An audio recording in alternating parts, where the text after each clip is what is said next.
The first full day of the off season has started, and it doesn't look any better for us as Dodger fans. But baseball did its thing again. The Braves lost. We'll talk about the postseason and how that looks now with 3 of the 100 win teams all eliminated before the CS. We will look at the incident that happened between Orlando Arcia, reporters, Bryce Harper, and all that melee that came after. And Dave Roberts being fired is a big topic you guys want to talk about. So we'll put out some prompts and hope you guys respond. So let's get locked on Dodgers. You are Locked On Dodgers, your daily Los Angeles Dodgers podcast. Part of the Locked On Podcast Network, your team every day.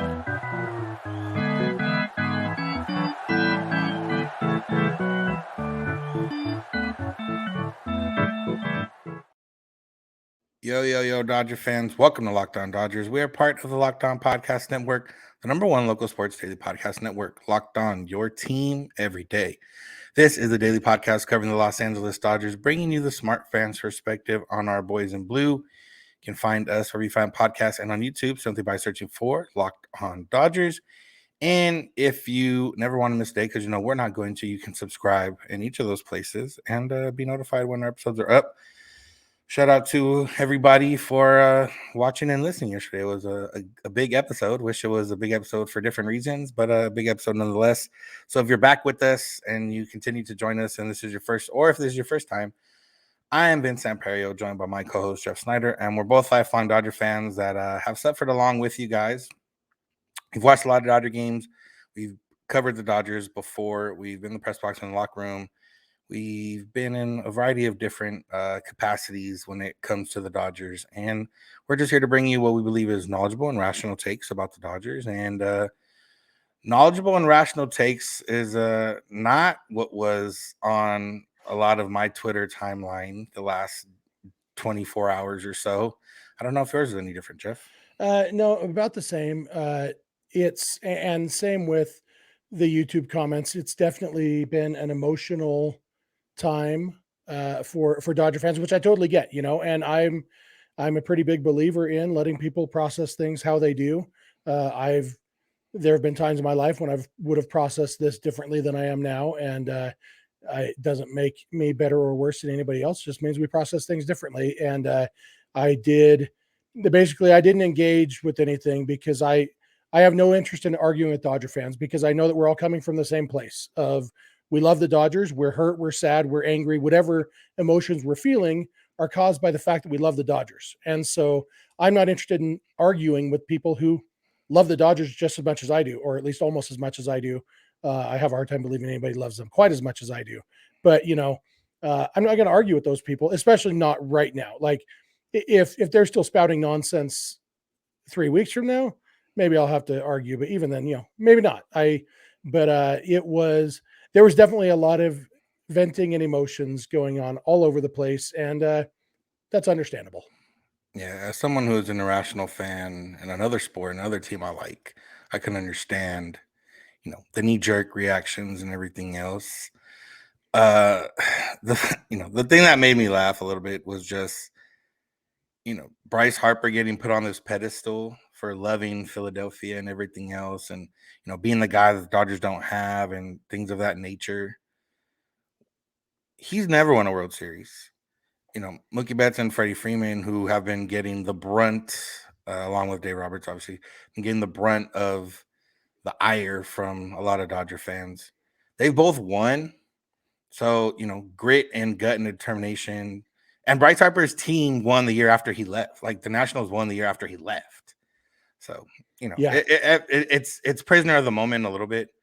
But obviously, hitting home runs would have been beneficial to the other side for the Dodgers. Yeah, absolutely, for sure. It's been fun to watch the Phillies hit the crap out of the ball. If the D-backs hadn't been playing the Dodgers, it would have been fun to watch them hit the crap out of the ball. It wasn't fun. I was actually glad to watch the Phillies and Braves game end, because I got to watch somebody celebrate, which I hadn't gotten to do, because last night I turned the TV off as soon as the ball landed in whoever's glove that was. because I have no desire to watch somebody celebrating being the Dodgers, but it was fun to watch the Phillies celebrate and be happy. But yeah, we had one comment. So we posted our episode on YouTube and on the podcast a little bit early yesterday. Did it late Wednesday night. Basically, as soon as we were done recording it, had it all ready, we put it up. And so before I even left my desk, we already had a couple comments, including one from a Braves fan trying to make us feel better, said, "This is just who Freddie is. He just disappears in the postseason. Like, even when we won the World Series in 2021, he just disappeared." And I'm like, that's not how I remembered it. So I looked up the stats, and just not true at all. Like, Freddie hit the crap out of the ball all through the 2021 postseason. His lowest OPS in any series that year, that postseason, was the World Series, when it was only 996. Like, and even last year in the Padres series, Freddie's OPS was awesome. He had like a 1200 OPS or something for the Dodgers, and Trey Turner had a great OPS too. So people, Trey Turner hit home runs. They're like, man, see, Dodgers must be cursed. Trey couldn't do that with the Dodgers. Like, no, he did fine. His defense wasn't great with the Dodgers, but he hit the ball well. And, it's just as a team. And part of the thing that gets forgotten in that Padres series is, as a team, the frustrating part was that the Dodgers had runners on base all the time. They didn't get the hits with runners in scoring position. Everybody hit well in that series, or almost everybody hit well, except when they needed to. Like, that was the problem there. So, people forget and in their emotions. But yeah, this the Braves losing, I mean, it's the first time in history that all four teams playing in the CS had less than 90 wins. The four teams combined for like 354 wins or something like that. Like, just, it's baffling that, like you said, three teams won 100 games, and all three of them got knocked out, combined for a 1-9 record in the postseason. The Astros are the only division winner still in it, and I think they finished the season tied with the Rangers, didn't they? Yeah. I guess either way, the NL West winner is still in it, but they tied with what, 89 wins, something like that. Somewhere. No, I think they're 92 maybe, but either Well, way. it couldn't have been more than 90, because I saw that nobody had. But yeah, it's pretty crazy how it worked out. And whether you want to blame the format, the layoffs or whatever, 90 and 72, the Rangers and Astros tied at. They're the two best teams left in the playoffs with 90 wins each. So it's wild. And there's probably plenty to talk about this offseason regarding the playoff format. Probably don't want to dig into that today too much, but a lot of people are talking about that, and it's definitely a topic worth talking about. Rob Manfred said he has no issues with it, so it's bad. Yeah. I mean, again, the format isn't the reason the Dodgers lost, isn't the reason the Braves lost, isn't the reason the Orioles lost. They all had flaws, even as 100-win teams. And starting pitching was some of those flaws. Less so for the Braves, but even then they were down. Charlie Morton, Fried had just come back from injury. Snider can strike out a lot of people, but still gives up runs. And the Orioles were sending out guys like Kyle Bradish. I don't think most people had ever heard of, probably, when he made that start. The guys that John Means came back and then wasn't able to pitch. So, like, they had flaws. It's not a surprise that those teams lost, but it is just interesting that, to see how. And I think the main thing that people are concerned about, and kind of what I've been concerned about with the format, is just devaluing the regular season. 162 games is a lot of games. And for that to essentially, not that doesn't mean anything, but it doesn't mean as much as it used to. It definitely, de-incentivizes regular season a little bit. But again, if you're Rob Manfred, you see that attendance was up this year and everything else. And, but for all the extra games they wanted out of this new format, they're getting less games because none of the series are going beyond. No series has gone the distance so far. Yeah, and honestly, I'm okay with that, other than the Dodgers, of course, just because the way that the financial things are set up, the players only get a cut of the first 3 games of a best of 5 series, and the first 4 games of the best of 7 series. Owners get 100% of the gate revenue for anything beyond that. So they get what they deserve, I guess. They're losing money. But yeah, it does kind of show that as fans, we kind of need to readjust our expectations and recognize that, the regular season is meaningful for what it is, and the postseason is meaningful for what it is, but one doesn't negate the other. Yeah, and that's basically what it is. Like regular season, you can still enjoy the regular season. Obviously, this regular season is different because all the memories are going to be from the regular season because the Dodgers really didn't have any. Like, if you made a highlight, you couldn't make it really a highlight tape of the Dodgers postseason because even if you put You show all 4 of their extra base hits. Yeah, even if you put JD Martinez home run, like they're losing. Even if you put the runs scored, like they're losing at every David point. Peralta doing the Freddie dance down by 9 runs. Yeah. So, but the other AL or NLDS, the Phillies Braves, had an interesting little nugget in it that we'll talk about as some people, as fans of baseball, and also as people that have been media members before. So that's what's on top. So make sure to keep it locked on Dodgers. Today's episode is brought to you by Sleeper. MLB playoffs are here. NFL season is here. NHL season is here. NBA season's coming up, which means that your chance to up your money by 100 times is right now. And if you do it with the Sleeper app, all you got to do is make some picks. You can pick up to 8 different players. You can pick their stats and if they're going to be higher or lower on those stats. And all that can add up to 100 times your put in for 100 times payout on Sleeper. When you get your picks right, you could win big. So go check out the Sleeper app right now and see what you like about it. There's a group and team chat functionality in the app, so you and your friends can, make picks together, or you can make picks separately and see who does the best. You could, the entries are quick. So if there's 2 minutes till the game starts, you can have enough time to make those picks. So go check out the Sleeper app right now and go ahead and try and win some big money. And if you use the promo code Locked On, you'll get up to a $100 match on your first deposit. So if you put in $100, Sleeper puts in $100, and boom, you got $200 to play with. Terms and conditions apply. See Sleeper's terms of use for details. Go download Sleeper today.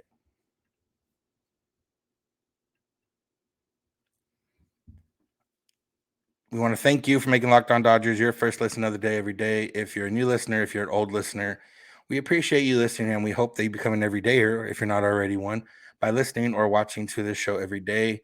I know it's tough right now because, we didn't think the season would be over, but there's definitely a lot to get into, definitely a lot to talk about, and definitely a lot that you can help out with as fans because, we're here for you guys, and what you guys want us to talk about, we're usually going to talk about. So make sure to drop those suggestions to us. And SiriusXM or the SXM app is here for you. I'm sure you can listen to any of the games left in the NLCS or ALCS.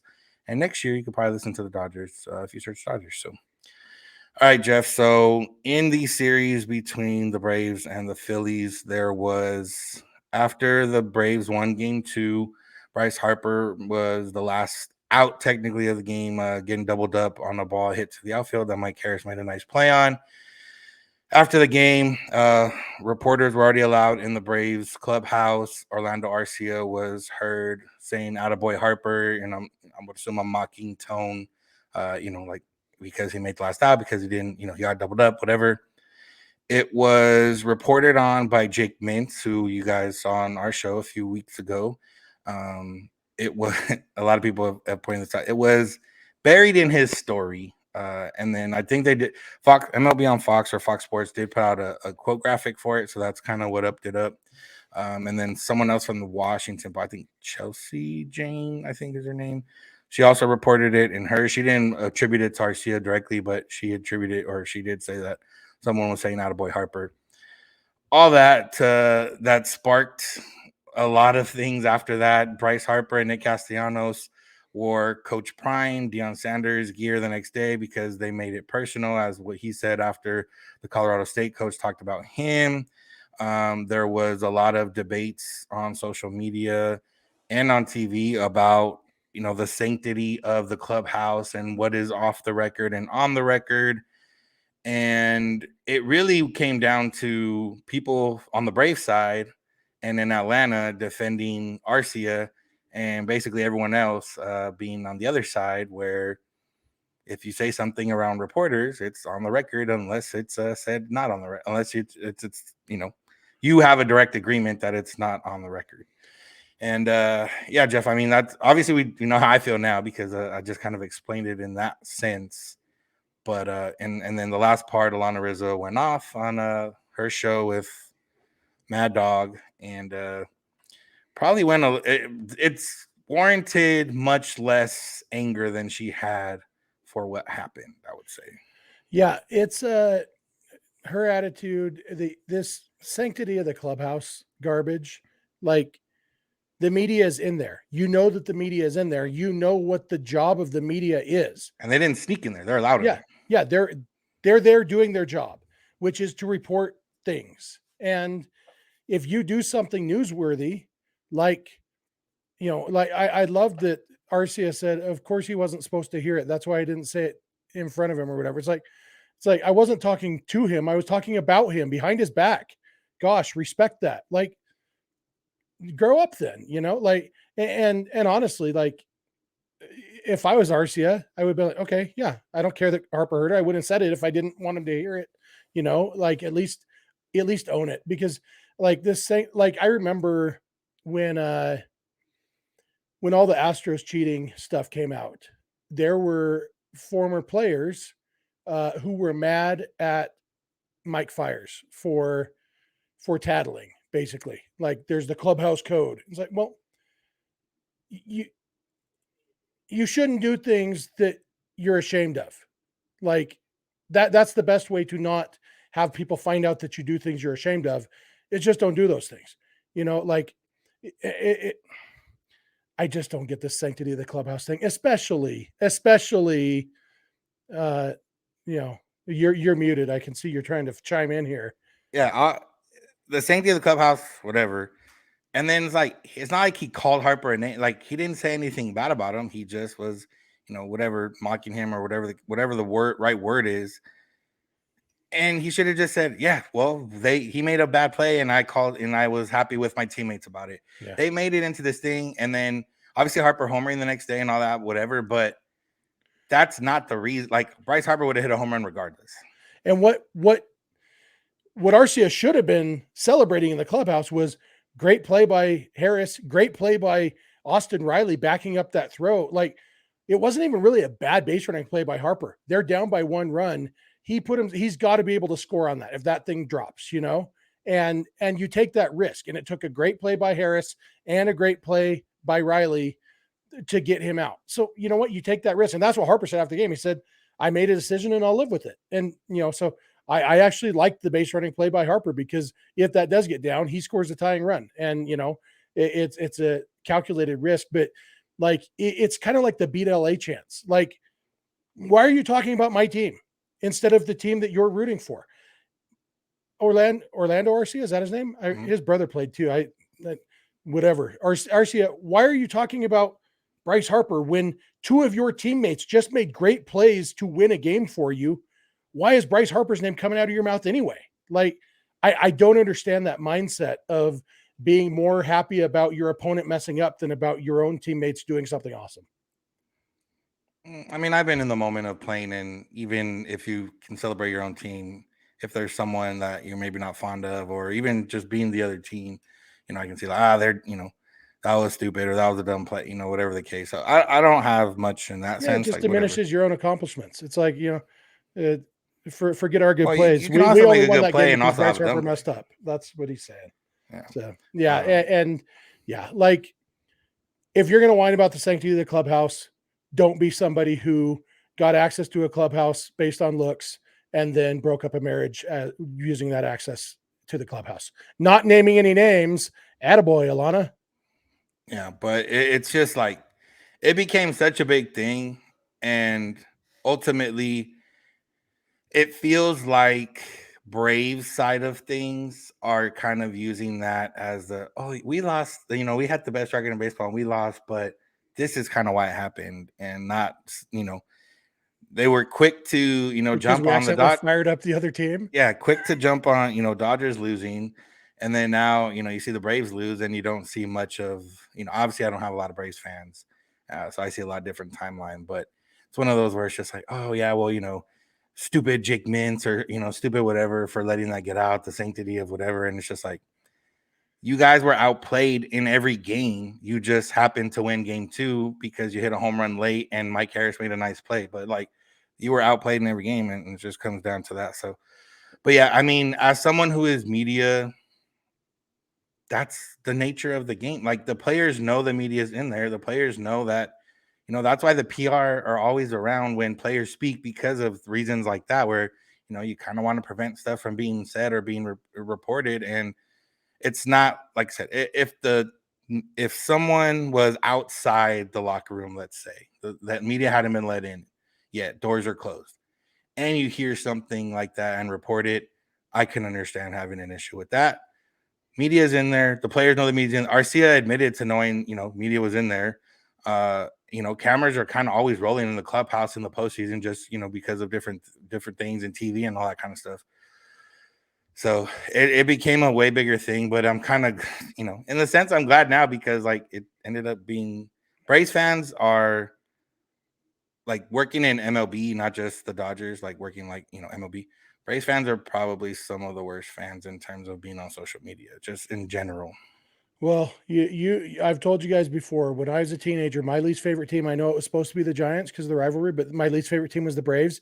That's still my gut instinct. When somebody asks who's your least favorite team, my gut instinct is the Braves, even though that's not really true anymore. But even back then, it was always the fans. It was never the team. Like I couldn't stand Chipper Jones, but really it was the fans. It was the tomahawk chop. It was the 8,000 people in the stands when they sucked, and then 50,000 lifelong Braves fans suddenly when they got good, like all of that stuff. Like, so yeah. And the fact is, the Dodgers scored 6 runs in 3 games. The Braves scored 8 runs in 4 games.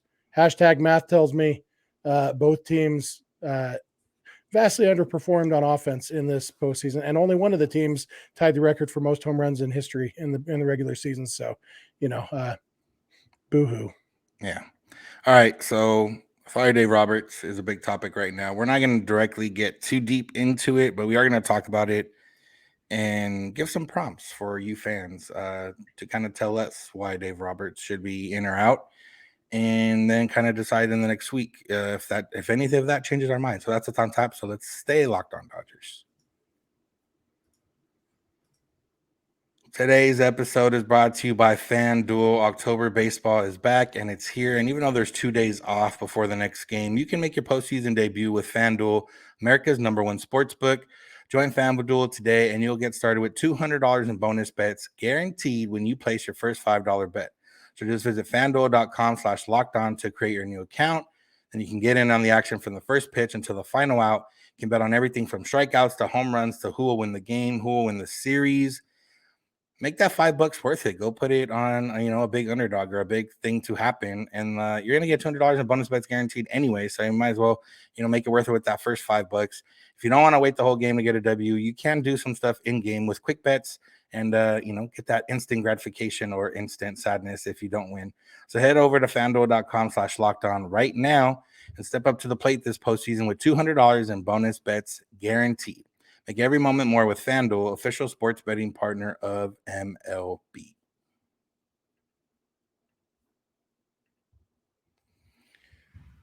If you are an everydayer, we want to thank you. If you're not an everydayer, we want to thank you for watching today and hope that we can encourage you to start watching and listening more often and every day to become an everydayer. It's very easy. All you have to do is listen and watch every day. We're here for you about 30 minutes a day. If you listen to podcasts on 2 times speed like I do, it's only 15 minutes of your day. So even quicker than that. So go check us out, become an everydayer, and remember SiriusXM. If you want to listen to any of the rest of the games, you can go do that with SiriusXM or the SXM app. I've heard that if you listen to ours on a faster speed, I talk way too fast. So, and I probably talk normal. So yeah, which is funny because the reason I talk fast is because I listen to podcasts on 1.5 speed, and so in my mind, this is how fast podcasts talk. So, yeah, I think we, but that's all right. The few times, like if I want to listen to when you're in your episodes and it's not on 2 times speed, like right away, I'm like, wow, this is slow. So yeah, it just sounds way different. But Yeah. all right. So Fire Dave Roberts is obviously a big topic of conversation among Dodger fans. And, there's a few reasons people probably have for why they want to fire Dave Roberts. So, we encourage you guys to let us know what that is. But before, not into that directly yet, because I just want to throw some thoughts real quick here. Mike Scioscia is not the answer. Stop saying Mike Scioscia. He's not ever going to be the answer for the Dodgers managerial woes, if you can call them woes. There's a reason he's been out of baseball for multiple years now. He's not going to be a manager. Torey Lovullo has been manager for a while over there in Arizona. He's made the playoffs twice. He got swept he got won a wild card game, then got swept, and then now he's won 2 series. But nobody talks about 2018 to 2022 when they weren't good, and that's not all his fault. But there's something about sticking with a manager if you believe in him, and the Diamondbacks have now kind of proven that and shown that a little bit. And also, the big topic and kind of what we want to, with throwing Scioscia out the window. If you do replace Dave Roberts, who is out there? Well, who is out there? And one, how can you say with certainty that that's going to be different? Now, if you're arguing change for the sake of change, I think I can understand that a little bit more than maybe Jeff can. But also, it would be nice to have something to back that up. And yeah, I think that's all I have now. I know you had a little bit more thoughts and maybe a little bit more prompts for what we want. I'm pretty opposed to the idea of change for the sake of change. I'm open to the idea of making changes, whether it's Roberts or some of the coaching staff or whoever.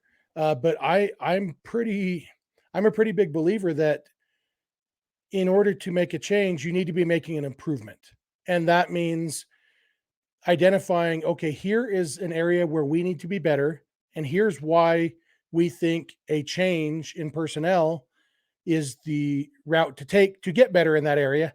And here's who we think can make us better in that area and why we think it's likely that he or she will make us better in that area. Like there's got to be logic. Like, I don't like knee-jerk reactions. I don't like emotional decisions because I don't think they lead to success. I think there's a reason that the Dodgers are a very good team every year.